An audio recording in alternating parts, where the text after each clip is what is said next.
بسم اللہ الرحمن الرحیم۔ السلام علیکم۔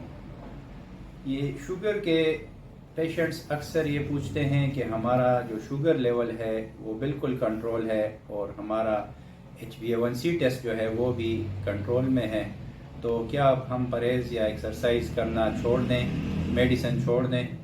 تو اس کا جواب ہے کہ آپ شوگر کے پیشنٹس ہیں، لیکن آپ کی جو دوائی ہے یا جو پرہیز ہے یا جو ایکسرسائز آپ کر رہے ہیں اس سے وہ کنٹرول میں ہے، تو اس لیے اس کو چھوڑنا بہت بڑی غلطی ہے۔ یا پرہیز کو چھوڑنا، پرہیز، ایکسرسائز، واک اور جو میڈیسن آپ لے رہے ہیں وہ جاری رکھیں، اس کے ساتھ کنٹرول ہے۔ اور اگر آپ یہ چھوڑیں گے تو یہ نقصان دہ آپ کے لیے ہو سکتا ہے۔ اس لیے اکثر کچھ لوگ یہ غلطی کر لیتے ہیں کہ ان کا شوگر لیول اکثر جب وہ 2-3 مرتبہ چیک کر لیتے ہیں تو وہ 100 یا 110 اس طرح نارمل لیول پہ 80-90 پہ آ جاتا ہے، اور HbA1c بھی ان کا 5.56 تک آتا ہے، تو وہ یہ سمجھتے ہیں کہ شاید یہ ختم ہو گیا ہے۔